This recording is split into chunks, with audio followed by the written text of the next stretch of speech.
આજે 18મી જુલાઈ 2024 ગુરુવારના દિવસે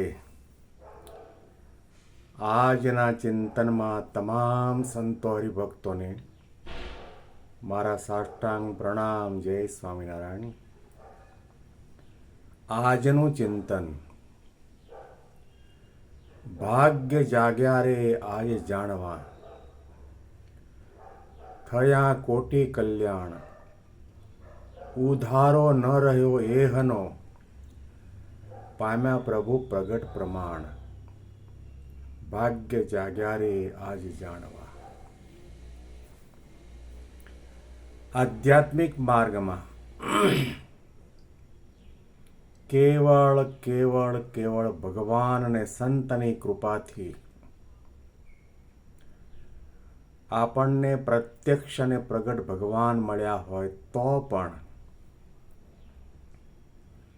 આપણે એટલા બધા ઊંડા અજ્ઞાનના કૂવામાં ડૂબેલા છીએ, આપણે એટલા બધા ગાઢ નિદ્રામાં સૂતા છીએ કે આપણને ખબર નથી કે આપણને કોણ મળ્યું છે. બાહ્ય સ્વરૂપે આપણે બધું કરતા હોઈએ, માળા, પૂજા, ભજન, ધ્યાન, માનસી સેવા, દાન, ધર્માદો, યાત્રા બધું કરતા હોઈએ, પણ આપણને ખબર નથી કે આપણું કાંડું કોણે પકડ્યું છે, આપણને કોણે શરણમાં લીધા છે, આપણને કોણ પ્રેમ કરે છે, હેત કરે છે, એનો શું મહિમા છે, એનો વિચાર આપણને ક્યારેય પણ નથી આવતો. હા, એટલો જરૂર યાદ આવે કે એકાદશી છે એટલા માટે આજે અનાજ ન ખવાય. એટલું અવશ્યપણે યાદ આવે કે આપણે સ્વામિનારાયણના સત્સંગીએ છીએ એટલે ડુંગળી લસણ ન ખવાય.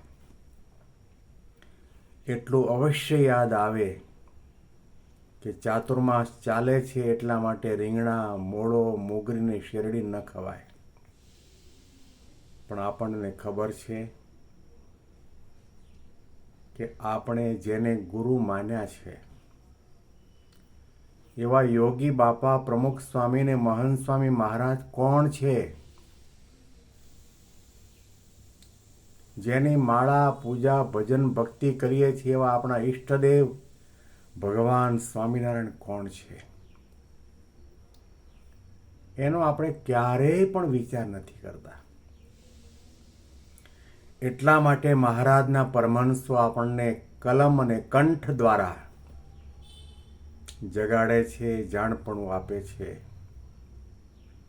જાગો, જાગો, જાગો. તમને કોણ મળ્યું છે એનો વિચાર કરો.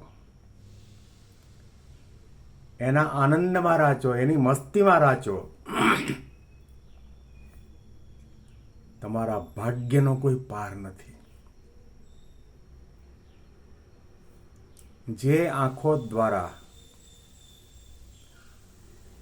અનંત અનંત યોગોની સાધના પછી પરબ્રહ્મ પુરુષોત્તમ નારાયણના એક ક્ષણ માટેના દર્શનની ઝાંખી ન થાય,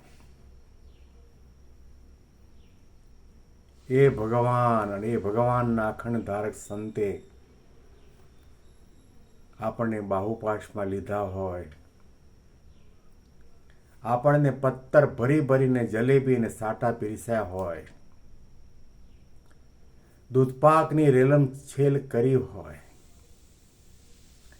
આપણને પોતાની જ કારમાં પોતાની બાજુમાં બેસાડીને હજારો માઇલની મુસાફરી કરી હોય,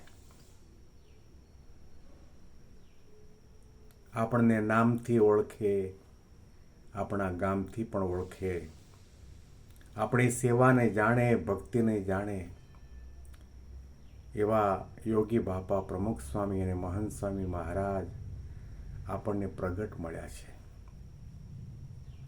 એનો વિચાર આપણે કરતા જ નથી. પૈસા કમાવાનો વિચાર આવે, બેંક બેલેન્સ કેટલું છે એનો પણ વિચાર આવે, આપણો વેપાર ધંધો કેટલો થાય છે એનો પણ વિચાર આવે, આપણા સંતોને ભણાવવાનો વિચાર આવે, સંતાનોના માટે કન્યા શોધવાનો વિચાર આવે. આપણને ક્યારે વિચાર આવે છે કે મને કોણ મળ્યું છે? નિષ્કુળાનંદ સ્વામી એટલા માટે આપણને કંઠ અને કલમ દ્વારા સમજાવે છે. ભાગ્ય જાગ્યા રે આજ જાણવા, થયા કોટી કલ્યાણ, થયા કોટી કલ્યાણ, ઉધારો ન રહ્યો એહનો, પામ્યા પ્રભુ પ્રગટ પ્રમાણ, પામ્યા પ્રભુ પ્રગટ પ્રમાણ, ભાગ્ય જાગ્યા રે આજ જાણવા. ગુરુ હરિમહંત સ્વામી મહારાજના શબ્દો યાદ કરીએ. સમુદ્રમાં જેટલું પાણી છે એટલું તો આપણે માતાનું ધાવણ ધાવ્યા છે. અનંત અનંત જન્મ લીધા છે, પરંતુ કોઈ દિવસ આ ભગવાન અને આ સાધુ આપણને મળ્યા નથી. અને જો મળ્યા હોત અને એમાં પ્રતીતિ થઈ હોત, પ્રીતિ થઈ હોત, આત્મબુદ્ધિ થઈ હોત, એમના થયા હોત, તો જન્મ મરણના ચક્રાવામાં ભટકવું ન પડત. જે સંતના દર્શન આપણા અનંત જન્મના પાપને બાળી નાખે, એની વાતો આપણા અનંત જન્મના કાનના પાપને બાળી નાખે. ડબ્બામાં ધામ પહોંચાડે એવા સંત, જે ભગવાનનું હરતું ફરતું પ્રત્યક્ષ અને પ્રગટ સ્વરૂપ આપણને મળ્યું છે.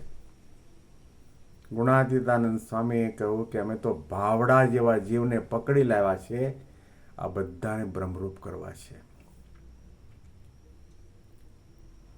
જેને આત્મા અને અનાત્માનો વિવેક નથી,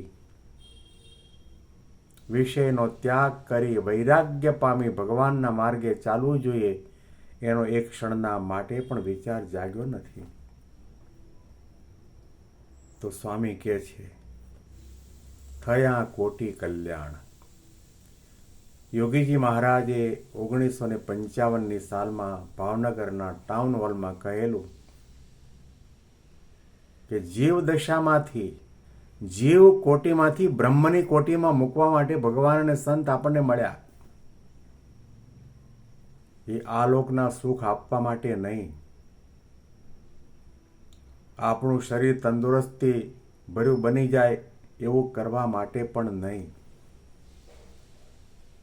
તેમ છતાં પણ આપણને એમનામાં હેત થાય, એમનામાં જોડાઈએ, એમનું વચન આપણને મનાય, એમના વચનમાં આપણને શ્રદ્ધા અને વિશ્વાસ જાગે, એટલા માટે આ લોકનું આપે પણ છે.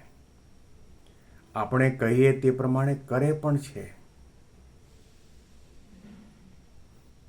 દેહના સુખ અને દુઃખને જોયા સિવાય ગુરુ હરિ પ્રમુખ સ્વામી મહારાજે આપણા માટે કેટલું કર્યું છે, કેટલા ઘસાયા છે.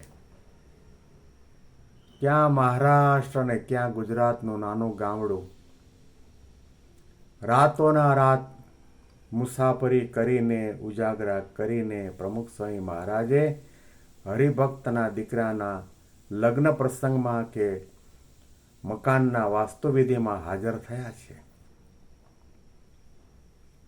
કેટલી કૃપા કહેવાય. ભાગ્યનો કોઈ પાર નથી. આપણે ભાગ્યશાળી થયા ક્યારે કહેવાય કે જ્યારે આપણો દેહભાવ ટળી જાય, જીવભાવ ટળી જાય, અજ્ઞાન બળી જાય, વાસનાનો નાશ થાય, નિર્વાસનિક થવાય, બ્રહ્મભાવને પમાય, તો આપણે આ પ્રગટ ભગવાનને મળ્યા અને એમણે આપણું કાંડું પકડ્યું તે સાર્થક. મહંત સ્વામી મહારાજ ઘણી વખત વાત કરતા કે ઘરના કમ્પાઉન્ડમાં આંબો આવ્યો,